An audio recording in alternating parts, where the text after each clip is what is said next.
In 2008, a movie came out called Eagle Eye. You've had plenty of time to see it, but I'm not going to spoil the end anyway. But in the movie, the basic plot is that there's two characters that are being guided by this voice, and the voice finds them wherever they are. The phone might ring, or they might be communicated to with another way, and it's a very fast-paced action movie, and as it unfolds and the dangerous things are happening, you get a sense that this voice is ever-reaching. It knows wherever they are, it can see them, hear them, knows where they've been. It is a far-reaching voice that seems to reach into every aspect of their lives. Now, in 2008, when the filmmakers made this, they were perhaps imagining what our society would look like when cameras were in everyone's hands and on every building and every house and everywhere you go. And I'm not paranoid about this, but it is a reality that more and more we are always being watched and heard, probably in some way, shape, or form. I've had more than one time where I'm just singing in my house and I turn on my Amazon Music and hit play, and it plays the song I was just singing, and I don't think that's a coincidence, right? So we've got this sense that in our surveillance society, there's a deep, deep reach of those cameras, just like in the movie, and those microphones, in the sense of where we are. Now, there are some parts of our lives, though, that we would prefer, and parts of who we are, really, that we would prefer stay hidden. For example, some of you here are in the choir and at home, and if I said, would you come here and sing a solo with a microphone, some of you would say, yeah, I've done that. Others would say, never, ever, never, ever, never. But you might sing with great gusto in the shower at home, right? As long as it's hidden and not seen by others, you can make a joyful noise, but it's when it would become visible that you say, nope, not doing that. When I was at the seminary, I worked at the front desk and answered the phones, and most of that was routing calls to others. But one day I got a call, someone that was asking for help, and I said, let me connect you with our campus pastor, who did not answer the phone, and that then puts you as a seminary student in a place of saying, well, I'm supposed to be learning how to do this. I guess this one's mine. And what she told me was that she was afraid to bathe. This was a fear that had developed, right? We all have fears. But some of those fears, like you all know I'm afraid of dogs. I don't carry that around as a shame. I tell you all should be afraid of dogs. It's just good sense, right? But there's other fears like hers that when it became known in her family, they began to treat her different. And it had consequences that were unpleasant, right? And so she wanted this thing to stay hidden, but when it was hidden, she couldn't get help. And so she was trying to figure out a way to take this tender, hidden thing and bring it to a space where she could get some healing. There's other parts of who we are, though, that are a core bit of who we are, and sometimes people have to hide that as well. I think in particular of our LGBTQ siblings who have a deep sense of who they are and sometimes can't share that with their own family or with their coworkers or with their faith community because there will be negative consequences if they do. And so they have to keep a key part of their being secret, right? It has to stay hidden.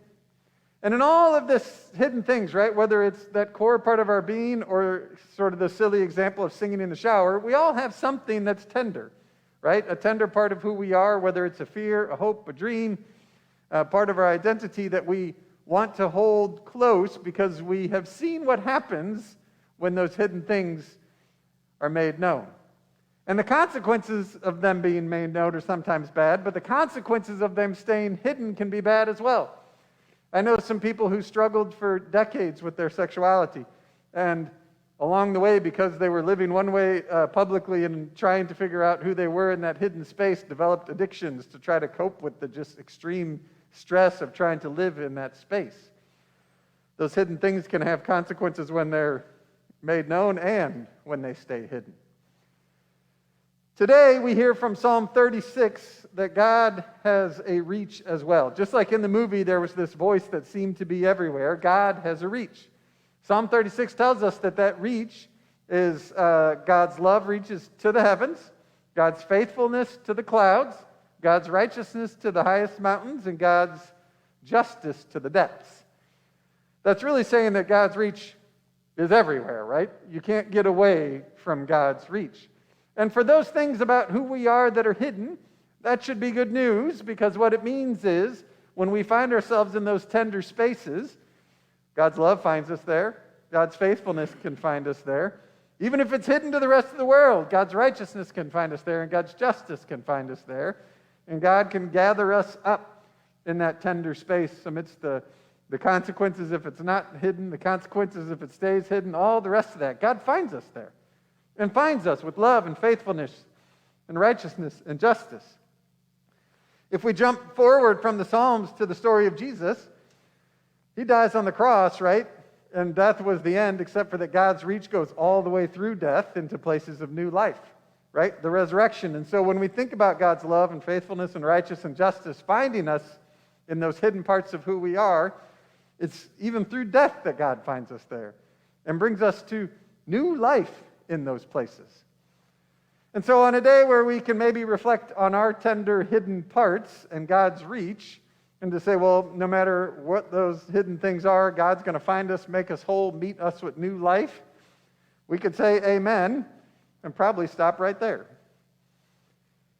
But the Revised Common Lectionary, that is the map of readings that we journey through, we don't always read whole books of the Bible, right? We never read a whole gospel. We just get snippets. And so today we just got snippets from Psalm 36. We got verses 5 through 10. We did not read the lead-up. The lead-up in verses 1 through 4 is not about who we are, right? Those hidden parts of who we are. It's about the hidden things of what we do. Who we are and what we do are sometimes different. One of the ways you can think about shame is when people get shamed, they're made to feel bad about who they are, versus guilt is when you feel bad about what you've done, right? And so all of that reach of God meeting us where we are is one thing, but the first 4 verses of the Psalm start with the psalmist saying that there are wicked people, and that those wicked people do terrible things, and that the terrible things that those wicked people do, they think they're clever, and that God is not going to see them. They think that the wicked things they do are outside of God's reach, right? So I do some terrible stuff, maybe God won't notice that one. Now, we don't have to be wicked to have parts of our lives that we would prefer in our actions God not see. I find it helpful to maybe start just in the realms of what we think of as faithful, to think through that. Several years ago, I asked my confirmation parents what they thought, hope for their kids when they grew up for a life of faith. And I've asked this question a bunch of times in a bunch of settings, and it most always boils down to what I consider sort of 6 faith competencies. Number 1 is worship. I mean, these are not in any particular order. I'm just worship, prayer. We might call the next one understanding. Like our faith is always seeking understanding. So reading the Bible, going to Bible study, talking to each other about God. Relationships, service, so the ways we go out and serve in the world. And then the last one, we might call it stewardship or generosity, but it's taking the resources God has blessed us with and being good stewards and generous stewards of those. So if I take those 6 things and then say, as we live into them, do we expect God's reach to be all the way in and through them? So if I say, do you expect God's reach to come all the way into and through our life of worship together? Yeah, right? We hope that's true. What about prayer? Do we expect God's reach to come all the way in and through our life of prayer? Hopefully, yep. Our lives of service in the gospel, like when we think our faith compels us to serve others, is that within God's reach? Yep, lots of head nods. What about our faith-seeking understanding, right? If we're doing Bible study, if we're talking about God, do we expect and hope that God's reach is all the way through that? Yep. What about our relationships? We're nodding our heads, but then I'm going to ask if you've ever said something to one person and then turned around and said something terrible about them to somebody else. Nobody? Okay. Maybe it's just some of us, right? But when you do that, or when you're gossiping, if you knew that God was watching and standing right over your shoulder, would you do that? Probably not, right? Like if Jesus was following you around just going, maybe shouldn't say that one, right? You would be a little more hesitant about it. Are there people for whom you would not pray or you don't want to pray, right? When Jesus says pray for your enemies, are the people you go, nope, I'm not doing that, right? So the relationships one starts to get a little more complicated because people are messy and complicated, and there are ways that we act towards other people that if we thought through it and said, if God was watching and I understood that God sees everything, would I still do that? And the answer is sometimes, yeah, no, probably there's things we wouldn't do, but we do them anyway. But the sixth one is the generosity and stewardship one, right? And so if I say, do we expect God's reach to come all through our church finances and our giving and compassion, we say, yeah, of course we hope that would happen. But then I would say, do you expect God's reach to be in every single penny you spend and in all of the economics we share? And then maybe we start to go, well, I don't know. Some of us were taught a method of trying to be generous by saying you should give 10%, save 10%, and then the other 80% you can kind of use for what you will. But if God gave all of it to us, do you not think God would want us to use 100% of it in God-pleasing ways? And if we were to sit down and track all of the money that we spend, would we at the end of the day come down and say, yep, 100% of it, God-pleasing ways? Or are there some things where we would want to erase that one and put it someplace else and hope that it's not on the ledger that is being kept about how we're behaving, right? So we haven't even left the bounds of maybe the competencies of faith, and we've hit a couple of them where we've kind of been like, well, maybe I wouldn't want God to see all of that. But then if we jump outside of what we maybe think of as the bounds of faith and think of HOA meetings, work, going to the doctor, the way you treat your server at a restaurant, all of those sorts of things, do we think through that as gospel-driven, faith-filled action that we take into the world? Or is faith sometimes something we think about on Sunday and we don't necessarily think about how the gospel goes with all the rest of that? And then are there things that we do that we maybe wouldn't want God to know about? As a pastor, I see this tension quite clearly because I can always tell when, not just you all, I can go visit other congregations and see what people get bent out of shape about. I have never in my time as a pastor asked somebody, how's your worship life? And had them say, well, that's none of your business. Because that's a faith thing. You go, of course, pastor should have an opinion about that. How's your prayer life? No one's ever said, oh, why would you ask me that? But if you work your way down, and if I were to say, well, how are you doing with your finances at home? How are you spending your money? And ask those questions, then all of a sudden we say, that's none of your business, right? And it may be none of my business, but if the gospel calls us into faithful living in everything we do, it certainly might be something God would pay attention to. The other one that's sure to get me into tricky territory is if I bring up something that people think is political, right? And I've been told many times, Pastor, we don't want to hear about politics. Well, what that suggests is that when we come to politics, we don't want God involved in that, right? We want our politics to be whatever we've decided they are based on whatever information we're taking in. And the gospel doesn't have anything to do with that. So if the gospel speaks into it, we just say, you know what, let's not talk about the gospel in that because we want that to be over here and leave the gospel over there. That's a sure one that I could get in some, right, tricky territory with because it's one of those things that we don't think through all the time that maybe our politics should reflect our faith. In a deep way, right? Not just a simple like these issues and that, but really thinking through what does the gospel call us to? And how does the gospel call us to engage in the world around us?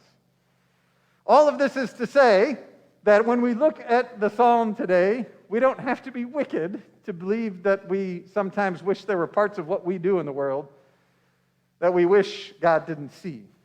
But here's the thing.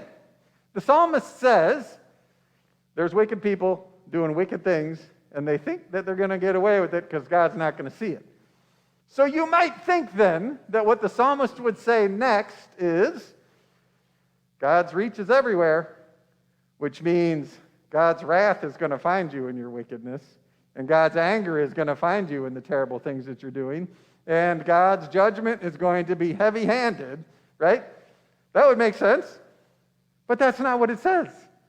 It says there are all of these wicked people doing wicked things, But guess what? God's love reaches to the heavens, and God's faithfulness reaches to the clouds. God's righteousness reaches to the mountains, and God's justice reaches to the depths. In Psalm 36, God's response to wickedness in the world and the hidden things that we may want to keep away from God's sight isn't wrath and judgment. It's love, faithfulness, righteousness, and justice. Now, the thing is, for those things that we probably ought not be doing, righteousness and justice may hurt a little bit because we have to rethink some of what we've been doing and maybe have to change and repent and ask for forgiveness. Those are hard things to do. But it is God's love and faithfulness that are never ending, right? And God's righteousness that is always there, and God's justice that meets us in those hard places and drags us through them to places of new life. So that when we take the whole of what is hidden, right? The hidden parts about who we are and the things about what we do that we would like to remain hidden, all of those are within God's reach. Towards the end of the passage today, we heard that there is a well of life and that in God's light we see light. Well, we gather around this well of life and water every single week.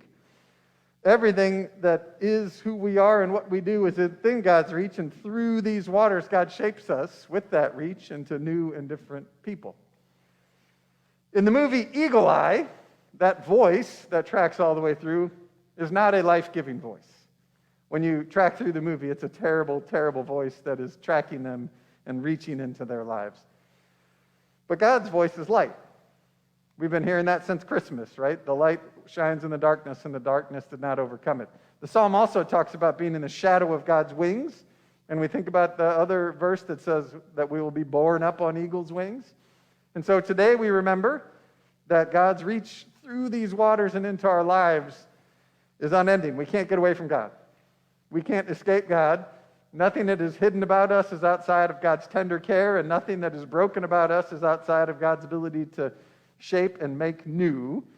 And that when we gather around these waters, we have a reminder of that. But also when we look at these lights that we have in this space, in your light we see light, right? Those lights guide us and drag us to those places where we know that we cannot get away from God, that that's a wonderful thing. And that because we can't not get away from God, God will continue to shape us and mold us as agents of grace for the world. Amen.